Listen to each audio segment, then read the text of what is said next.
Olá pessoal, hoje estou aqui mais uma vez convosco para tratar de assuntos ligados à cultura e este programa vou dedicá-lo aos meus queridos amigos e familiares brasileiros que se encontram uns aqui, outros no Brasil.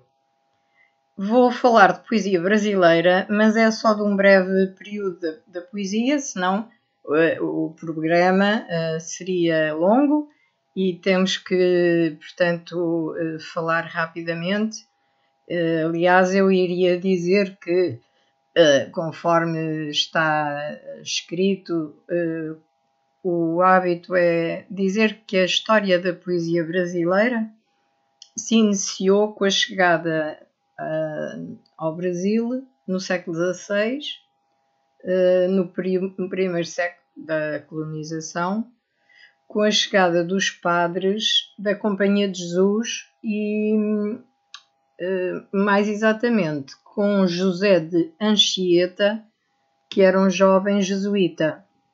Mas não vamos tratar hoje de toda a poesia brasileira, vou-me dedicar unicamente a falar do parnasianismo, que no Brasil teve como marco inicial a publicação da obra Fanfarras de Teófilo Dias em 1882.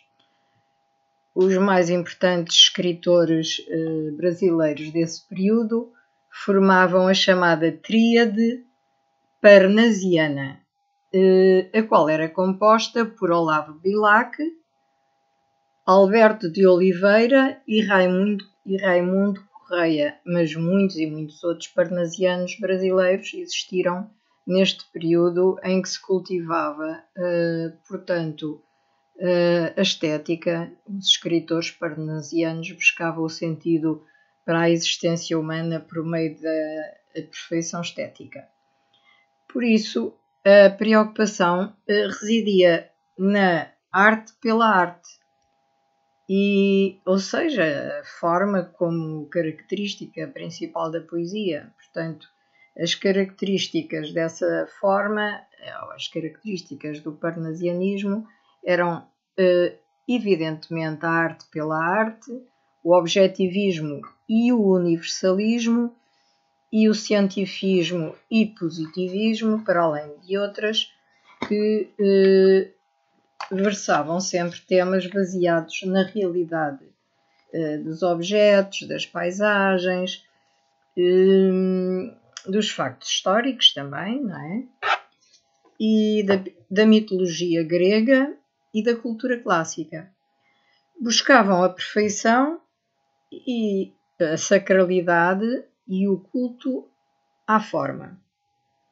Preocupavam-se com a estética, com a metrificação, com a versificação, utilizavam rimas ricas e palavras raras e preferiam estruturas fixas como o soneto. Portanto, tinham sempre uma descrição bem detalhada da sua poesia, ou na sua poesia. Alguns dos parnasianos de que já falei serão, portanto, objeto da minha leitura de poemas, e eu ia começar por Machado de Assis, que, citado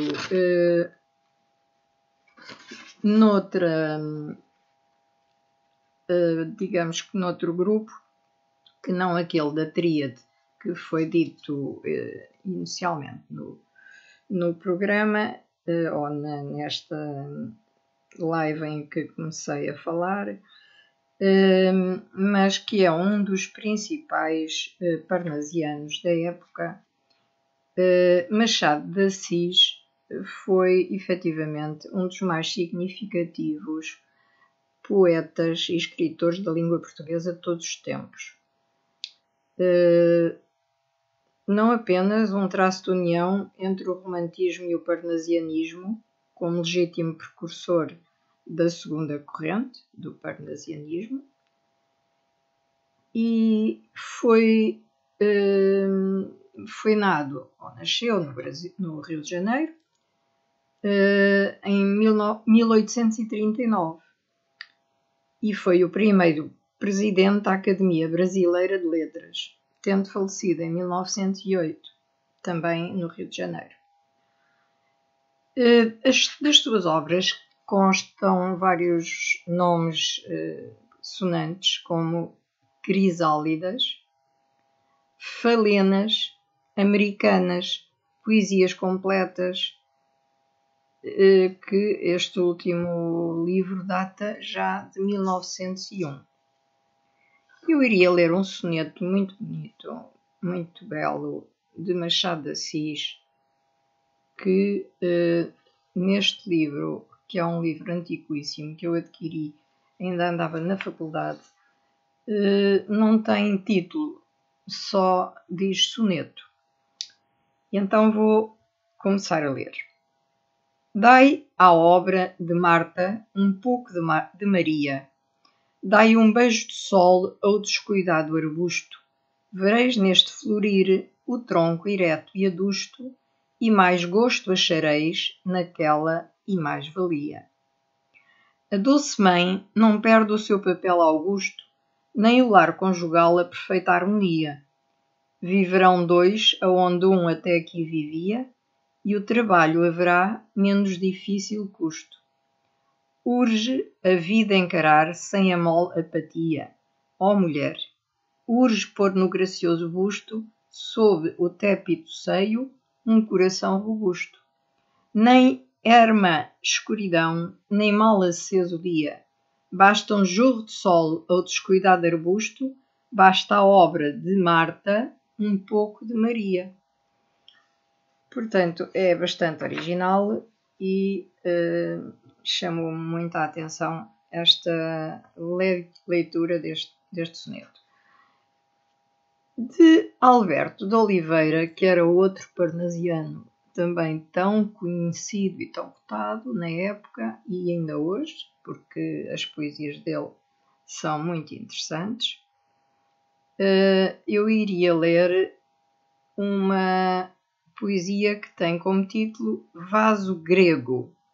Cá está, portanto, a Idade Antiga, a mitologia, todas estas sensações que derivam da cultura greco-romana. E então vou começar a leitura. Esta de áureos relevos trabalhada, de divas mãos, brilhante copa um dia, já de aos deuses servir como cansada, vinda do Olimpo a um novo deus servia. Era o poeta de Teos que a suspendia, então, e, ora repleta, ora esvazada, a taça amiga aos dedos seus tinia, toda de roxas pétalas colmada. Depois, mas o lavor da taça admira, toca-a e do ouvido aproximando-a, às bordas finas hás de lhe ouvir, canora e doce, ignota a voz, qual se da antiga lira fosse a encantada música das cordas, qual se essa voz da Anacreonte fosse. Portanto, é caracteristicamente uma poesia parnasiana. Uma outra muito parecida e com o mesmo tipo de, digamos que, culto poético, será a Taça de Coral. E então a leitura é a seguinte. Lícias pastor, enquanto o sol recebe, mugindo o manso armento e ao largo espraia, em sede a brasa, qual do amor por febe, sede também, sede maior, desmaia. Mas, a placar-lhe vem piedosa naia, a sede d'água. Entre vinhedo e sebe, corre uma linfa, e ele no seu de faia, de ao pé do alfeu tarro, escultado bebe. Bebe e a golpe e mais golpe. Quer ventura, suspira e diz que o mata uma ânsia louca e outra fica a pensar, zagala ingrata. outra que mais me aflige e me tortura, e não em vaso assim, mas de uma boca na taça de coral é que se mata. Tem poesias muito interessantes que, efetivamente, estes poetas trabalhavam com bastante cuidado a palavra e exprimiam-se com, portanto, muita correção e muito conhecimento da antiguidade clássica. Por exemplo, o poeta Raimundo Correia,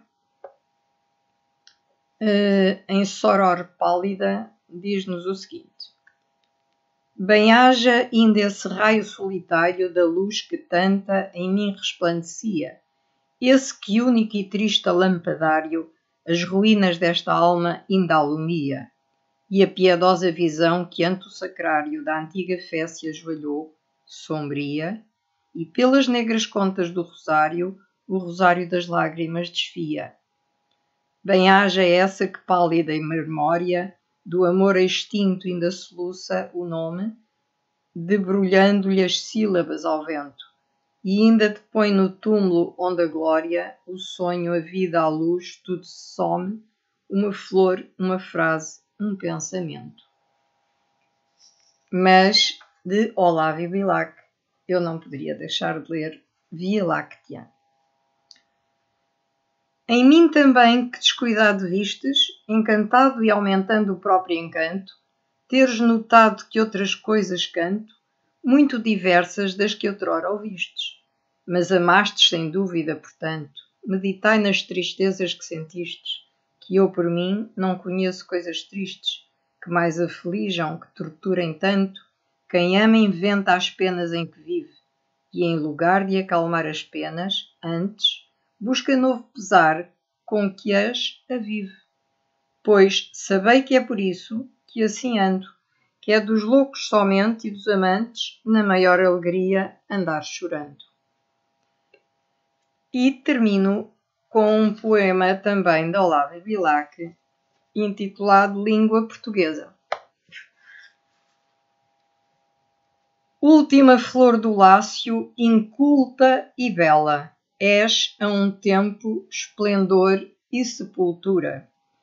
Ouro nativo que na ganga impura a bruta mina entre os cascalhos vela.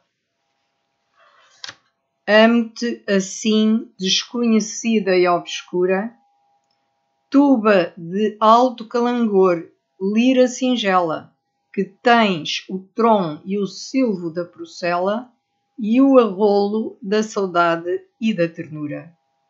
Amo o teu viço agreste e o teu aroma, de virgens selvas e do oceano largo.